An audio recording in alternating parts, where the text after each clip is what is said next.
This is the Benjamin Zulu Global. Welcome our viewers from all over the world to the home of the Heart Matters. We're converging to learn together because when you know better, you can do better. And a better life is what we all want. Better work life, better family life, better personal life. Hi everyone and welcome to the Benjamin Zulu Show. My name is Lily and today we are asking, is it you who is emotionally unstable or is it your partner who is emotionally unavailable? Which Very is it? good. And we are answering the accusation because many times when people are abusive, they start by throwing those darts at you. Okay. You are raising legitimate questions, but they make it look like you're the one who's crazy. And many times people have come to me at the beginning, onset of the gaslighting. When this person is abandoning, but anytime you're trying to ask for more connection, more time, they say you're too demanding, you don't understand. They accuse you. Yeah. And they reverse. Another very, very common tactic is you are the one who has done them wrong, and you see that their energy has shifted. You don't know what you did, but they are not as excited. You can tell there's a shift in energy. And then you ask them when there is anything wrong. They say, yes, there is, but they're not ready to talk about it now. And they buy 2-3 days while you're still in that stressful Energy. tension thing. Yeah. What is that? What is that? Because you are the one who offended. You may feel now you are at their mercies. Yeah. And now you start improving your behavior to stop offending them. And walking on eggshells. And realizing now every time they get offended, it will take several days. And you start being on your best behavior. And apologizing in advance. Repenting of perceived. Sometimes people punish you in a general sense. You start brainstorming what you might have done. Conversing even things they did not know. Yeah. That behavior of holding you because you did wrong and I'm not ready to talk about it now. It goes. It's a very manipulative psychological trick used by emotional abusers to overpunish, to punish you with withdrawal of affection, to punish you with silence and cold treatment, to make you feel the void and make you beg for their attention, so that when they finally come, it feels like heaven, just because you are being starved. It's like somebody, instead of cooking you good food, they keep you without eating for 2 days, so that when they finally bring bad food, it feels good. So the final thing you're getting was not even going to be good food. And now you feel so relieved. It was very nice. You don't even scrutinize the food because you are starving. You're like, thank you God that they even So they lower the standards so far below that by the time they you get there, you're at their mercies. Be careful. Okay. Many times what you realize, what you find with people who have been told they're unstable is that they're empathetic and sincere. They believe in self-improvement. So when they're accused, they take it positively. Yes. They try to actually work on themselves. When they're accused, they self-examine themselves. Yes. So we want to give you indicators that you are not the one who is bad. Okay. You are being groomed for the worst form of abuse. The first sign is that if you're being called a narcissist, if you're being told you're a narcissist, it's unfortunate that the first people to be called narcissist is the victim of the narcissist. Yes. So, first of all, you cannot be the narcissist because a true narcissist wouldn't be accused that twice without killing a person. Without killing a person? Really? Just a way to say they cannot take it. Okay. A few people have attempted to show what they Googled to the real narcissist. Yes. What's the reaction? They lived to tell. I live to tell the story. The few who are not traumatized enough to be able to talk. Where? The scolding, the punishment, the hostility, the anger, the outrage. One guy was shopping for wedding things to marry this girl with her. And she did not like the price of one of the commodities in the bridal shop.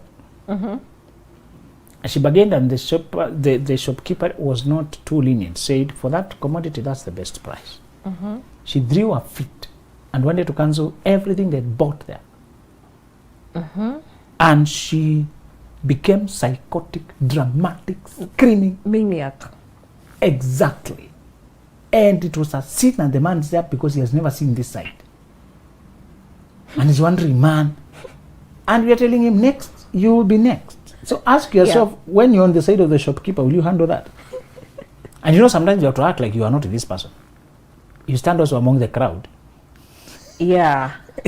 Yeah, you're like, everyone else is staring at this person, and you're also trying to move away. So that is called narcissistic rage. When narcissists are triggered into their rage, they become manic. They become, as not everybody who has that kind of rage is narcissist, but you're saying this is a common symptom. Okay. Just like headache. Headache can be a symptom of many things. Yes. But when they tell you also that malaria causes headache, you know what they mean. Yes. They're not saying, oh, headaches are malaria. Exactly. But they're saying headache plus these others. So one of the signs that you shall know that you're dealing with a person who is, and the problem with the narcissist is that it's not a surface level problem. The reason you need to know these names so that you can know what you should tolerate, what you should run away from. When you're dealing with a narcissist, don't try to save them. You save yourself. Yes. You save yourself. The problem deep-seated, and to change it to require them committed and working for a long time and excavating deeply, because many of them is because they're empty and they have not built any life. They're loathing who they are. And it's when you will resist their control that you remind them that they are powerless and empty. Yeah. And they're throwing that tantrum like a child because of the reality of their emptiness. People who are full of life will not go that far. They have a composed dignity. Yeah. They have an image even to protect, you know. So when you've been accused of being a narcissist constantly, many times the one accusing you is a narcissist. Remember, thieves invented the oath, as my father would often say. When you're lying, you tend to swear to convince those you are lying to. And he said, the idea of was the thief who came up with it, trying to get you to trust them for once that they can swindle again. They're trying to just for now. Yeah. Trust me for now. Give me that money for now. And they need to invest everything they can to get your trust. Yes. For the period of time that they can get it. Yes. They don't care. Even if you have sworn that next week, if I don't come, kill me, they will not be here. Yeah. They will not be here. Yeah. So if you're constantly being called crazy, the narcissist was made my life terrible, anything that makes you look like you are the terrible one in that relationship. Many people give you percentage. 80% of the time I'm the one or the wrong. That person is only, they admit only occasionally, but many of the times I'm the one. So they come to the counselor to fix themselves so that the relationship can work. Oh my God. And counselors can tell you many times, people are coming to therapy to deal with people who will never come to therapy. Yes. They're coming here on behalf of another person. They have been called all this. Yeah. And they're trying to fix themselves. When the person learns you're seeing a counselor, they might accompany to also control the narrative here. Because they realize some counselors may diagnose the real problem. So many people end up saving only if they come in confidence. One naive counselor was telling me she's trying to rescue a victim someplace, I don't know, Dubai or Qatar, victim of a narcissist. And I happened to be familiar with those situations so many times until I can predict what will happen. Lily, a hard part of being a counselor is watching a person go down for years into abuse, because if they don't have the willpower, no amount of help will help. But a naive counselor thinks help will help. Yeah. So by naivete or naivety, what do you mean? What was naive about her approach? Because she thought this lady just needs a listening ear, this lady, but she's always consulting all the counselors. After she told you she has been to 2-3 other counselors and she's looking for free services because she has no money, she has been locked in the house, she has been house arrest. There are some narcissists, they are called cerebral narcissists, who go as far as telling the authorities that you are mentally unstable and you're even put on Yes. medication. They employ cerebral weapons. That's why you call them cerebral. Okay. They portray you as being mentally unstable to totally discredit anything you tell anyone. Yes. In any case, you have a mental problem. And they even manage to create a scene and bring police, ambulance. And the whole thing they're doing is also driving you crazy. Yes. And, simultaneously validating what they're saying. Ordinarily, if a woman called you to tell you that her husband is mentally unstable, Uh-huh. you'll come with that bias. Yes. Look at what he has done. But she's showing you what he has done, not what she did to trigger him to do that. Yes. They create a reactive abuse. Reactive abuse is when people get on your nerves until you explode in an unusual way. That explosion, they capture it on photos, they record you when you are shouting, but they don't record themselves. Yeah. That scene only, when you're out of control, to show people you're crazy. And sometimes what they did was nothing. They Yes. just pulled back, silent treatment, Yes. disappeared from your life, and you're going crazy. Then Yes. they capture that crazy. Yes. They know they owe you an apology and they just keep quiet. But people can't tell whether there's anything else going on behind the silence. People just make eye gestures, and ladies are very powerful with their eyes. They can make eye gestures and they pass the message that is very painful.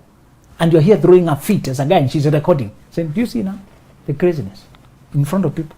Embarrassing all of us. Even my child is traumatized. I'm trying to take them to hospital. We have been given antidepressants. So my question is this: when you've interacted with a lot of narcissists, you kind of get the hang of the cycle. Yes. So is it advisable for a woman or a man in a marriage with a narcissist to learn the cycle and re-manipulate the narcissist and hence make the marriage work? Marriage cannot work with a narcissist, please. They don't have the capacity to take responsibility for their actions. And that is a fatal flaw. Marriages only work when I take responsibility for what I did and I heal you when I have hurt you. And I say genuinely sorry and I correct my behavior. They don't have the humility to accept correcting their behavior. So what I'm asking is, if I know that, and Yes. I've gotten over that, I'm not looking for an apology anymore. I know how to appease them and how to even wait out for the rage. When I see the rage coming, I look for something to do. I protect the kids. So some people have just learnt the system and they've found a way to make it work. Like driving a vehicle, they've found a way to make the system work. Yeah, I like the way you're saying it because many of our mothers did that. And we know what they became. We can see what they became out of it.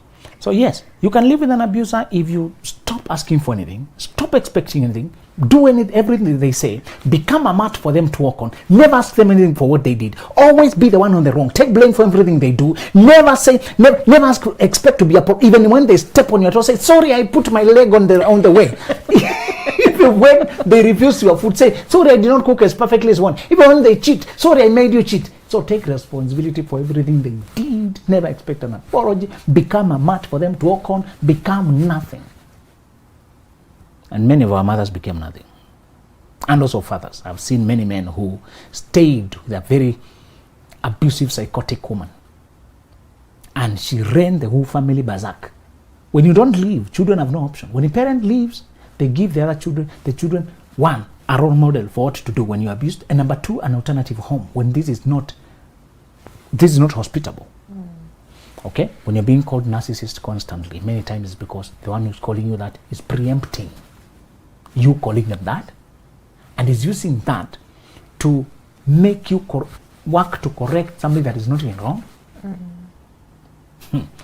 And the second thing, to know whether you are really unstable or they're the ones who are unavailable, is when they're making you question fundamental truths about life. Give us an example. I relate. Somehow I've encountered such. You find yourself asking your friends and apologizing in advance that what you're about to ask may sound stupid, but please, they should answer you. Okay. You even send them sometimes a voice note or a screenshot that this is a glass, isn't it? Yeah. So Lily, why are you asking about glasses? where are you going this? No, because I was taught to even take a photo to prove. When you are with that person, you have to take a photo to prove everything. You have to record things to prove everything. They gaslight you to a level that A doesn't mean A, B doesn't mean B. Yeah. They say something right now, and 10 moments later they said, so you said you're going to Nairobi. Who said they're going to Nairobi? They told you, no, you have started. You see how you're creating things. But you said, even Junior, did mommy say that? Junior was not listening. Junior, go away. Yeah. Listen. When they make you question your own sanity, until, am I okay? Yeah. It creates such a level, we call it cognitive dissonance. Deep level of confusion that can make you go psychotic. Yes. You can be abused until you lose touch with reality. Actually, they are tearing apart the fundamental interconnectors of yourself to reality. You to your reality. You to your, that you're an honest person. They always tell the truth. And that's why whenever a victim of narcissism begins to, they make you wonder why they're proving obvious things. Why do they have to prove and validate and something you just need to mention? They are used to being suspected and they deny everything they say. So early on, when the part of their sanity is still alive, you can explain to them what is going on. Later on, if they stay, they'll get so brainwashed by the narcissist that they're actually an extension of that narcissist, and whenever you tell them, they report you. And that person can twist the story and get you arrested, get you in trouble, scandalize you. Yeah. That's why we don't always cancel married people. In this moment, they're with you. In the next moment, they're reporting you. Yes. That is real. I think that sounds like cognitive dissonance. Yes. One moment I'm on this side. You see, they will go to quote you because you validated their reasoning. Even Lily agreed that when this person does this, it's the one who's supposed to. Somebody can convince you, for example, if it's the guy that women are the one who pay rent all over. Yeah. A very blatant thing. Yeah. No, let's call our friends. No, you see, now you want to expose marriage. I told you, you're not even mature enough for marriage. Yeah. So you are, but you tell me, who pays? Who should pay? Where's that coming from? Because you are being made to question your own reality, and they enjoy making you drive yourself crazy to prove that you're normal. They throw it there, and you have to deal with it. A normal person wouldn't engage with madness like that. That's we are coming out of the woods now with Yes. that. So you've been accused of being emotionally unstable, crazy, narcissistic, and at that juncture, you have a choice to either, lose your sanity. You want to argue out your point and prove that no, I'm not the one who is unstable, or you want to walk away. And it's very hard to walk away because this person has been there for you in other ways. Yeah, there's a lady who used a method called DEEP, D-E-E-P. It's a response to narcissism. The D is disengage. She said, get out of contact. One way or other. If you can't live physically, at least disengage emotionally. Stop conversing. Stop trying to persuade them. They enjoy when you think you can win arguments with them. You can even see them laughing, enjoying that they got you worked up. Whenever they want a break to go cheat with someone else there, they bring up storm so that you can make chaos, and they say they can't stay in this house without this noise. They go out, storm out. And their pressure is rising. Yes. You're making their pressure rise. Sugar. Anything, but they'll prick you from nowhere. One guy had arrived for a holiday with his wife and children, and the wife decided that she had seen a text on his phone. Okay, where is the text? No, you have deleted. They were just like this in a split moment. There was nothing. They're just on the table. She kicked storm and left and streaked off. Only to realize she had gone to the hotel opposite there to be the lover. Hey, that's how down they go. They want to do something, but instead of racking their brain on how to do it, why not cause a storm? Ruffle you up, leave you in a mess. Just they care all the affected children, how they damage the holiday. Yeah. How they don't care. They don't have that capacity to care about anyone. Remember that. Yeah. The other E is do not engage. So, it's disengage.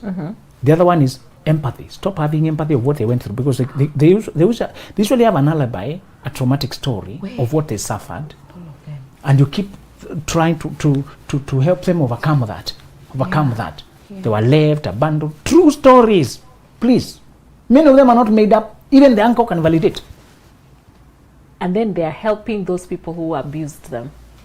And the problem is, they always refer to that story as a shield. It's a fallback. They even go to therapy. The moment you try to wake up, now they go to therapy to process how they were abused by their father. Let me know, finally. I realize this thing is damaging my life. They go for 1 session, 2 sessions, and then they're done. Once you stop going, they also stop going. They just wanted you to stop going. So they maintain their traumatic story as a shield against responsibility and healing. You too have stories. Yes. May not be traumatic, but everybody has not had a perfect life in a silver platter.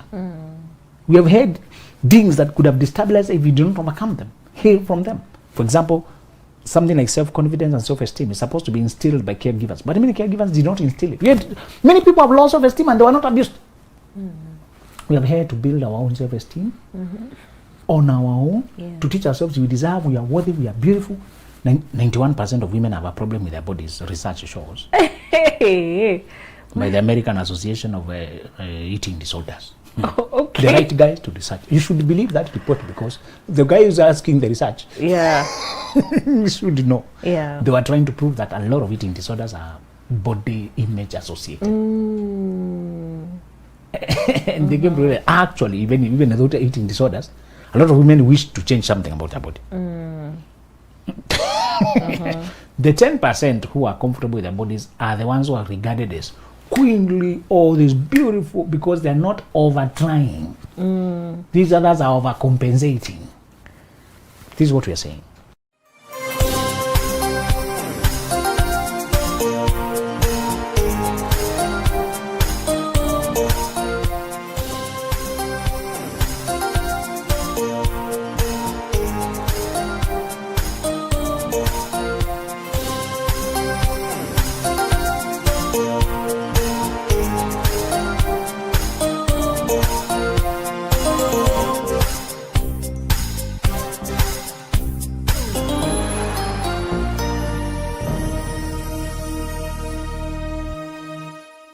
If you are being meant to question the fundamental things about life, you are not unstable.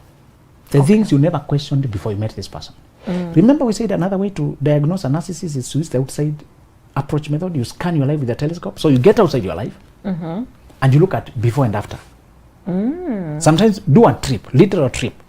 Many people did it accidentally. They attended and functioned for 2 days. Then realized for the 2 days they were laughing. After a long time. And they felt energized. For the 2 days they did not cry. Yeah. For the 2 days people said, now this is you. This is the Lily we used to know. For the 2 days the friends who have been trying to reach out telling you are not okay, you have been defending your marriage, saying these are envious people. They're telling her, so you are back to yourself.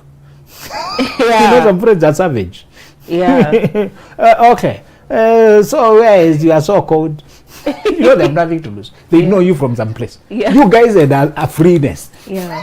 Before you were snatched And up. they will have been tired of you for long. And then they get a moment, they're just savage. Okay. I see you. So you have come. You know, with the way people pick up their lives, you know. Yeah. For telescope is when you are outside, you realize, before I met this person, I had dreams. I used to believe in myself. I had plans. I used to have money. I was not always now I'm in debt, I'm depressed, I have no dreams, I have no vision. My life revolves around pacifying this person. You know?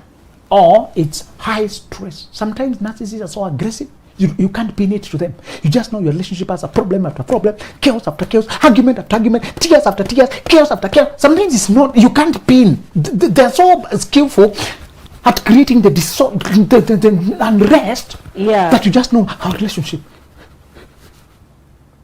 But you see, when they came in, they were so blissful. They anticipate your needs. They promise you. They sing you the song. They take you to a place. And so you're trying to go back to that. They are very conniving. They can't come with the chaos with run. Yeah. They come with the bliss. I'll never forget something you told me, Ne Goma, because you tried to how did you craft that? Is it something they sit and craft, or is it just inner nature? It's an instinct. It's a killer instinct to know how to lure in the prey. You know. Remember, these people cannot exist on their own. You have the inner resources to sleep, eat, stay in your house, watch movies, entertain yourself. Yeah. Narcissists can't do that. In fact, 90% of them have a sexual addiction, a dysfunction. They can't even. You see, for you to have sex with a person normally, you must have a desire to satisfy them. Them, they don't want to satisfy anyone. And they realize it's like you enjoyed it, they will add a comment after that to make sure.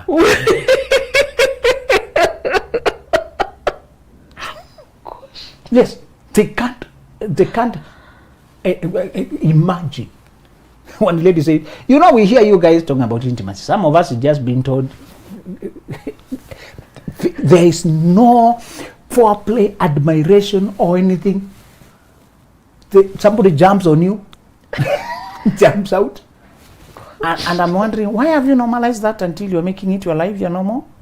Why are you accepting that? So it's to say, it's because they have mastered how to lure and bring you in.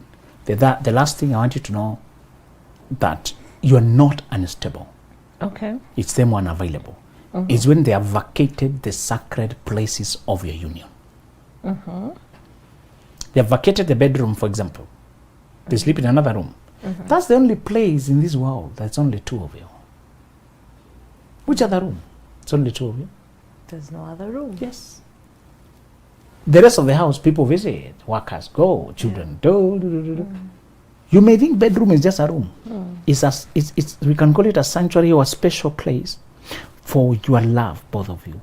Where is a place you have set apart from the rest of the world. If you are wealthy, it will not be a room now, it will be a floor when you grow up. Yeah, when we grow up. But for most of us, the word room registers it.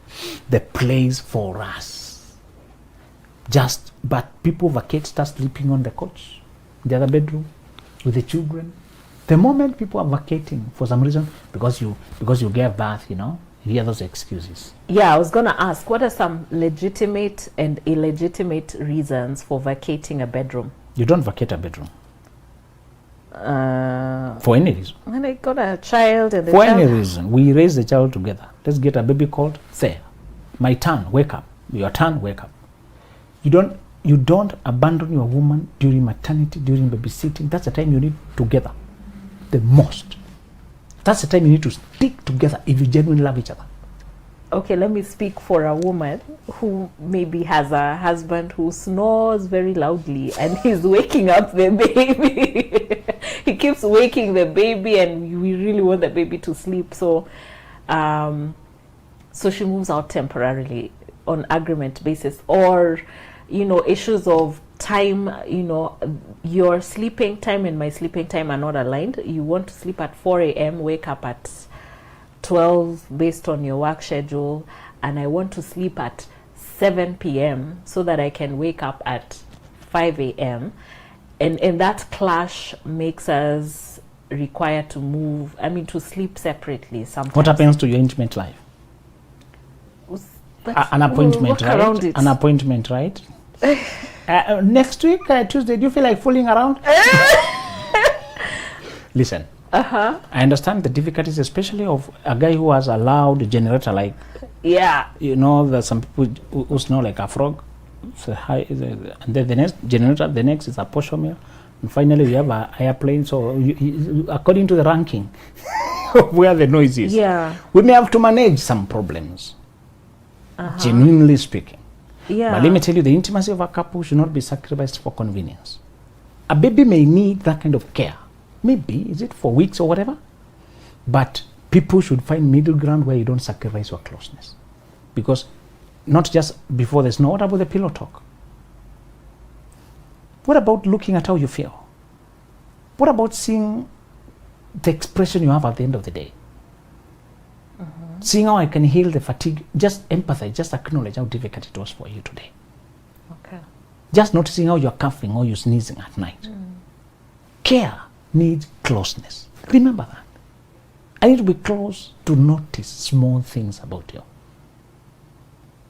I need to be close, and people have separated like that only to realize because now you are married, I was depending on you to help me manage my asthma, for example. To manage something, a condition I have that may come up. Sometimes it may not be life-threatening, it's just sleep-threatening. And some ladies have phobia for insects or something like crawling things. Yeah. And if I hear you are having a panic attack because some gecko fell,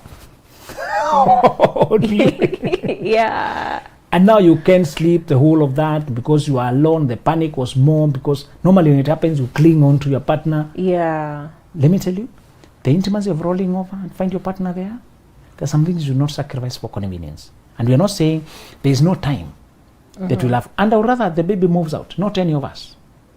Okay. Not any of us. Okay. I would rather we try to get whatever help we can to have the baby, yes, around, but sometimes also the baby should adjust. Who knows that they'll also be terrible snorers? They need to know how snoring feels bad. To be warned early in life.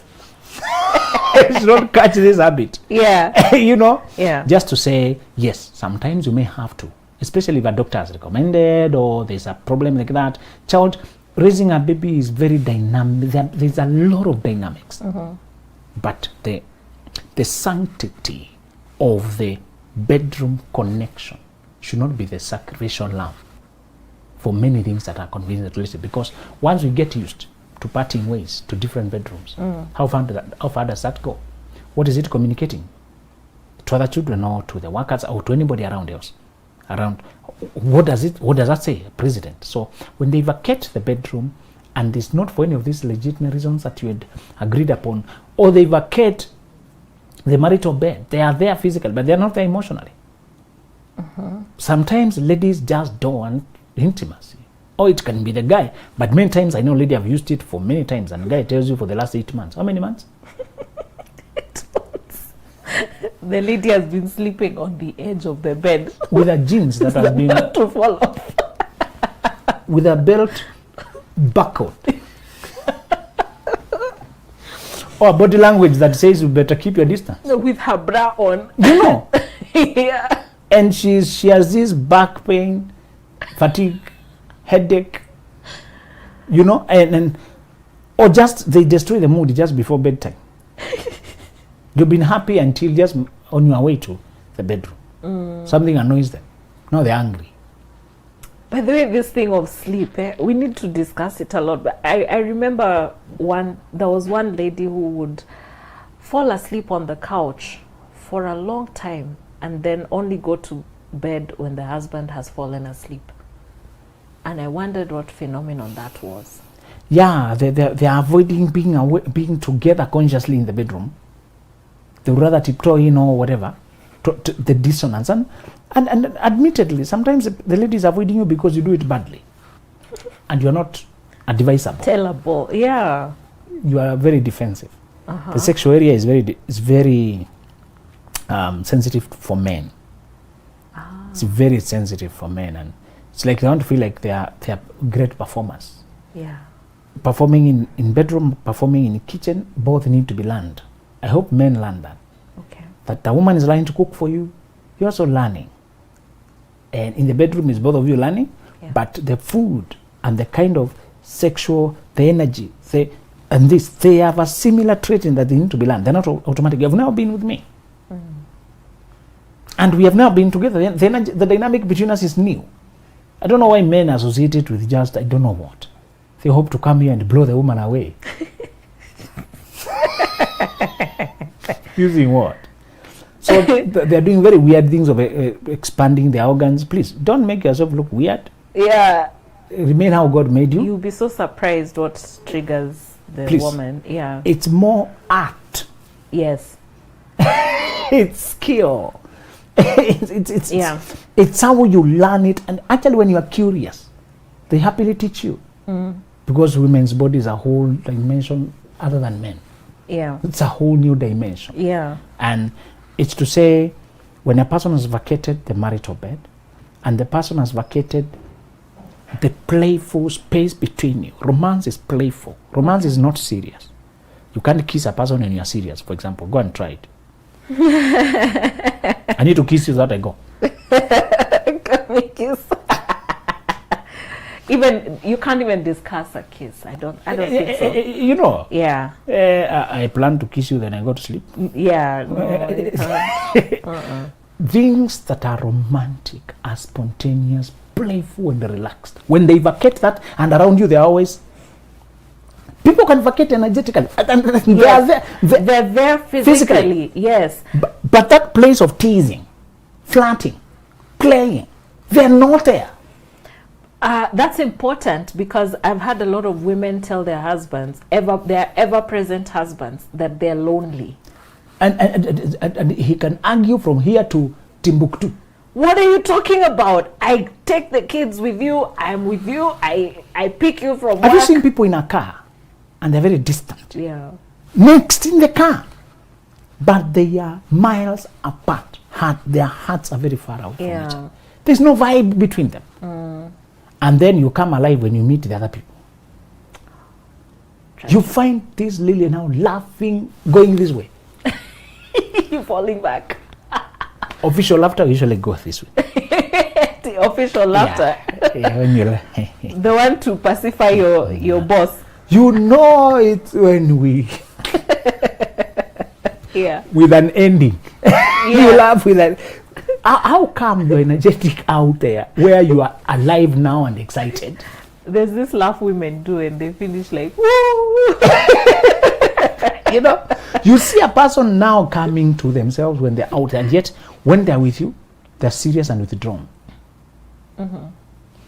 Many times people are using this because their energy is elsewhere. They're just here physically for the social support of marriage.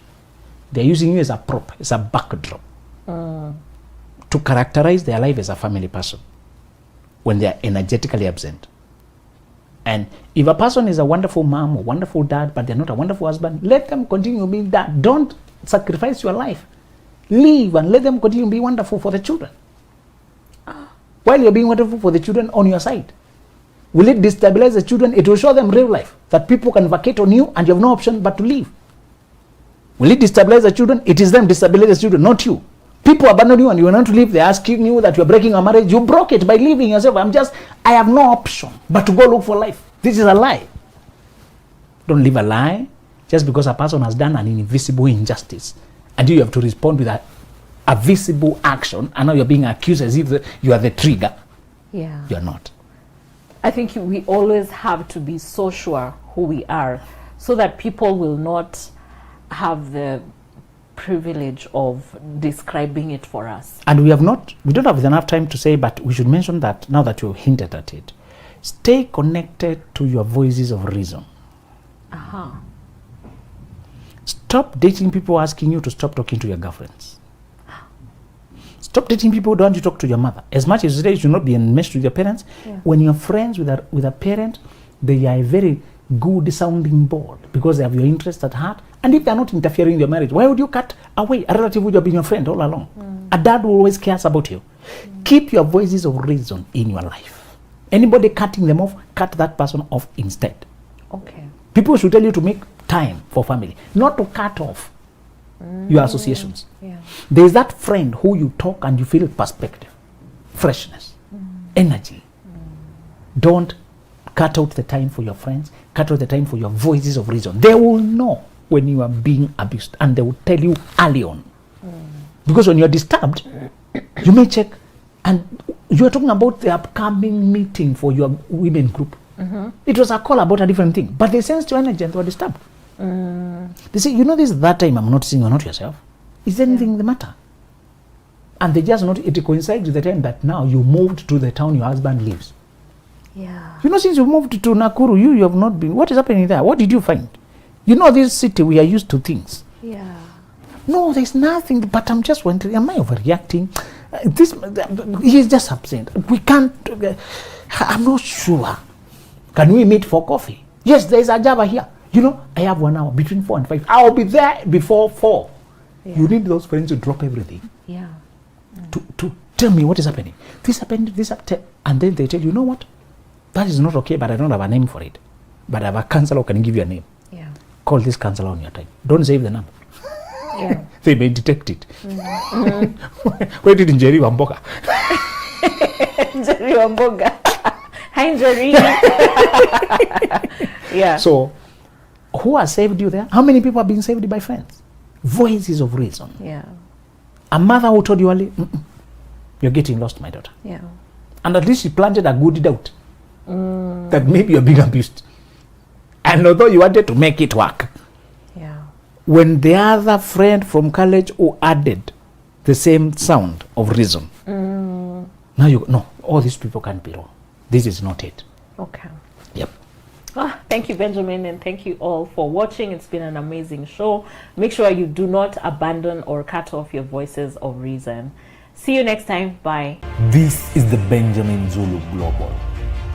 Welcome our viewers from all over the world to the home of the Heart Months.